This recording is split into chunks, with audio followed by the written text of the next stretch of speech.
So what we're gonna cover today is we're gonna finish this chapter of Infancy. Um, we're gonna have a quiz on probably Friday, maybe it's Monday. Haven't decided yet. Regardless, we're almost done.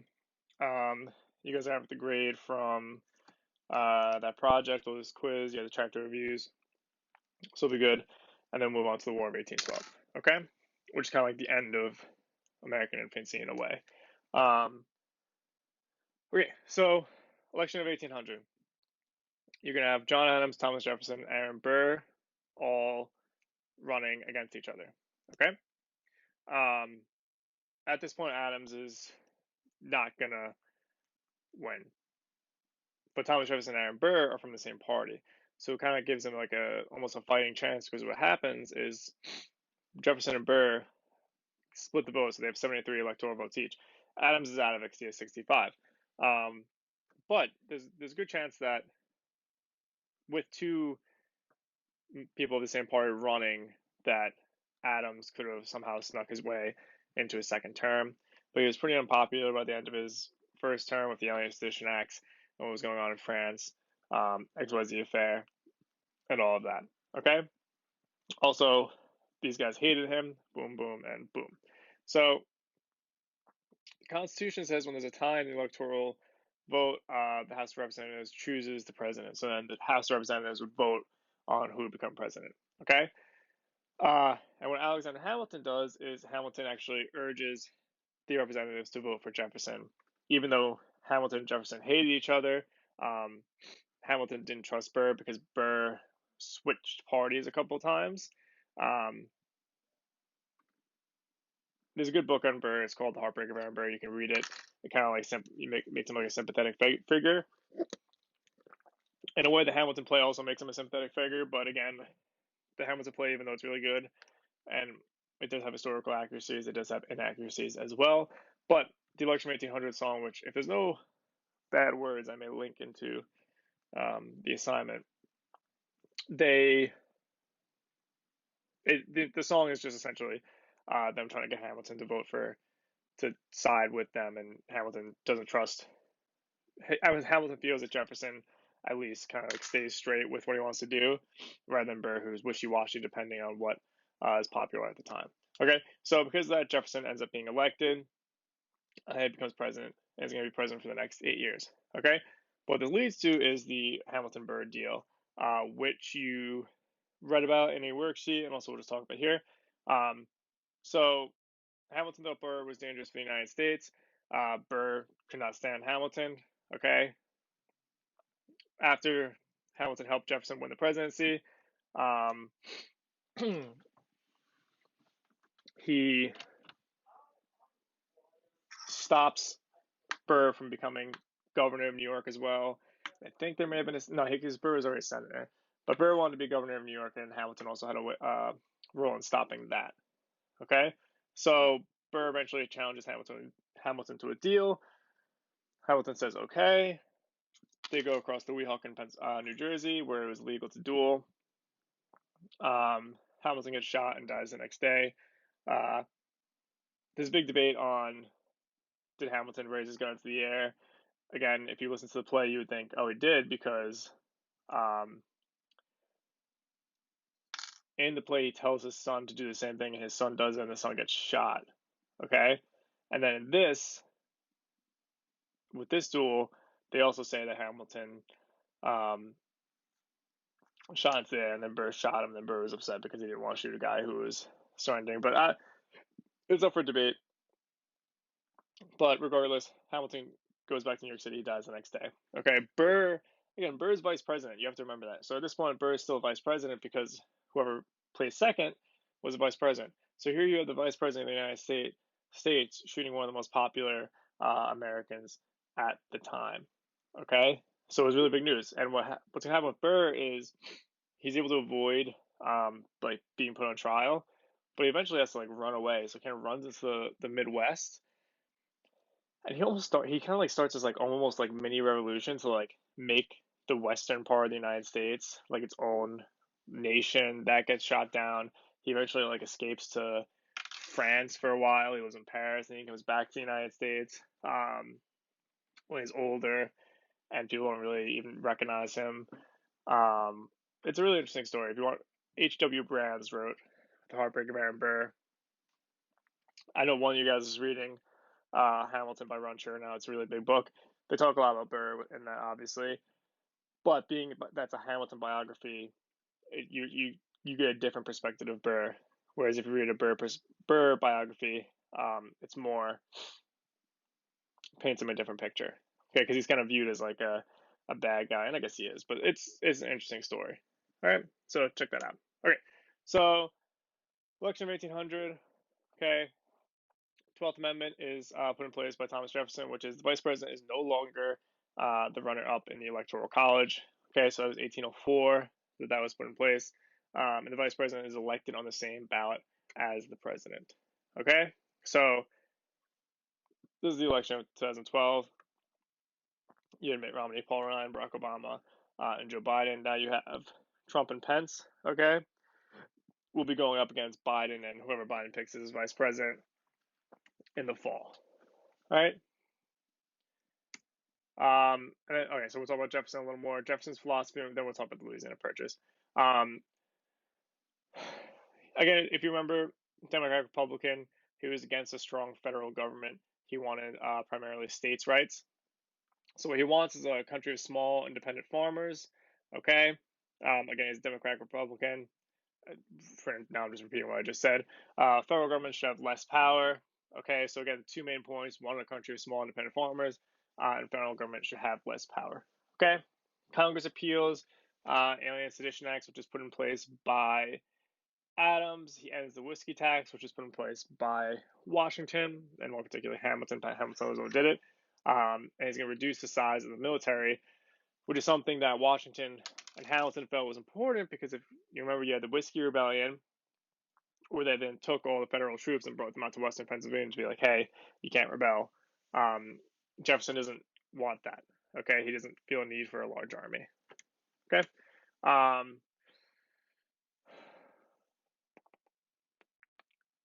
Yeah, I'll go over this. Okay, so something we didn't talk about. This is a Supreme Court case, by the way. What we didn't talk about was when John Adams left the presidency. What he did was he appointed a bunch of judges right at the end. So it was legitimately like right before he gave up the presidency to Jefferson. He appoints these judges who are Federalists appointed by Adams at the end of his presidency. And being that they're Federalists, they're the opposite of Thomas Jefferson, who's a Democratic Republican. So they're not going to side with whatever Jefferson wants to do. They're going to vote Federalist, okay? Now there's a majority of them are Federalists, okay? Marbury is appointed as one of the midnight, quote unquote, midnight judges. Secretary of State James Madison, you guys know James Madison, he ends up being president. He refuses to accept Marbury as a judge, okay? Marbury sues Madison, all right? And what this comes about is judicial review. So the Supreme Court can review a law and judge it to be unconstitutional, okay? 1 second.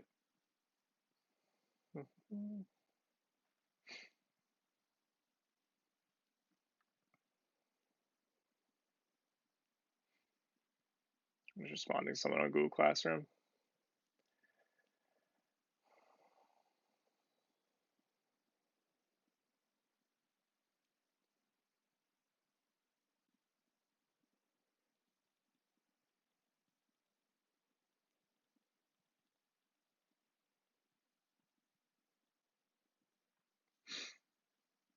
All right. I think that's good. Let's see.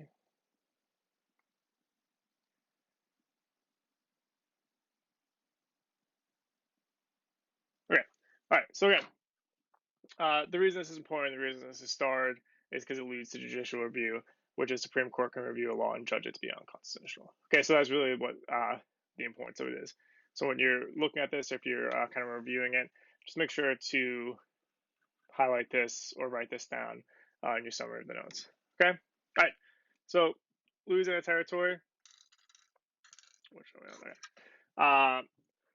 If you look in the bottom right, okay, so down here you can see that Louisiana Territory was about a third of the country. Okay, and it was at this point it was in the hands of Spain, but it's going to be actually given over to France and Napoleon in a little while. Okay, and the United States was allowed to use the Mississippi River at this point. The Mississippi River outlets from New Orleans into the Gulf of Mexico, and then up here kind of divides the country. It was vital for the farmers who are located kind of like in this area because they're able to trade their goods out to the Mississippi River. Now, what's going to happen is Spain is going to give Spain is going to give the Louisiana Territory to France. Okay, at this point, the French Revolution is over. Napoleon is emperor, and he's kind of just taking over Europe. He's fighting everyone. He gets France, and what's going to happen is Napoleon, at one point, is debating having a empire in the Americas, and so initially he wasn't going to sell the Louisiana Territory. But then there's a revolution in Haiti. It's the Haitian Revolution, which they rise up against the French. Napoleon sends troops. He's trying to put it down. They have other like territories around America. But at the same time, they're fighting Napoleonic wars in Europe. And it's pretty much France against everyone else. And he had a couple mistakes. He went to Russia in the dead of winter. Not the dead of winter. It became winter while he was trying to get to Moscow, and pretty much his entire army freezes to death. He's going broke. He decides that he doesn't need to have this land in America because he's not going to set up a new empire in America. He's just going to focus on Europe. So Jefferson's going to send a minister to France. He's going to offer $10 million for New Orleans and West Florida. Okay, so if you look down here, what's circled, he wants New Orleans, which is here, and then Western Florida, which is at this point under the control of France. Okay, and again, the United States has these other territories already. Okay, this is just another kind of map about it. You can just pause and look at this. Okay, and what France says, what Napoleon says is, he's like, all right, we'll just sell you the entire Louisiana Territory. And they agree on $15 million for the entire purchase of the territory, which is about 3 cents an acre. Okay, and overnight, the size of the country is doubled. Okay, so this is probably Jefferson's biggest accomplishment during his presidency, in my opinion at least, was being able to get Louisiana Territory from France. And really, he was able to get it because Napoleon just didn't want it. Okay, he was just like, yeah, give me $15 million. Let me go use that to fight the British. That's essentially what it was. And it gave U.S. complete control of Mississippi. It gave New Orleans. And now they have all this land, and they're about halfway to the Pacific. Okay? As we know, the idea is that we're supposed to control the shining sea. So there's still land that's controlled by Spain, but there's also land that is not controlled by Spain, which is the Oregon country and the Northwest region, which we're going to eventually go with Lewis and Clark and explore, which is coming up in like 2 slides. Okay. Was this purchase constitutional? And the Senate is going to approve the purchase. And so I'll just read this. Was the purchasing of land by the president legal under the Constitution? By what authority could Jefferson justify the Louisiana Purchase?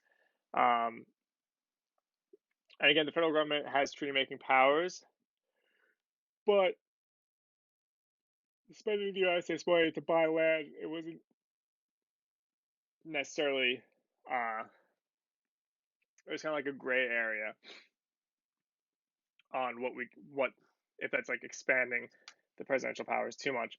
And what's decided by the Senate is that it was too good an opportunity to pass up, so they're going to let Jefferson kind of do it. Okay? And again, $15 million really isn't that much. Well, it is a lot. It's a lot of money back then. But for what they were getting, it was really not much at all. Okay? So what we're going to have is we're going to have the Lewis and Clark expedition, which you guys read about in a worksheet. Okay? He's going to send them from St. Louis, okay, Missouri. They're going to go up the Missouri River, through the Dakotas, and Dakotas and Montana, and they're going to make their way to the Pacific Ocean. Okay, so it's 2 slides, and this is actually it. Okay, so you have Meriwether Lewis and William Clark. Okay, they had detailed journal accounts of everything that they saw, so new animals, new plants. And they had a crew of 45 men. I'm not going to read the men; it's not that important. Okay. They account to many Native American groups. Sacagawea, who was a Shoshone woman who joined the expedition as a guide.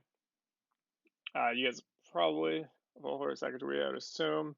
They traveled 4,000 miles until they reached the Pacific Ocean and spent the entire winter on the coast of the Pacific. Then they come back and they're going to give all their findings to Jefferson and the United States government. And what this is going to do is, I just want to make sure I'm not skipping anything. Yeah.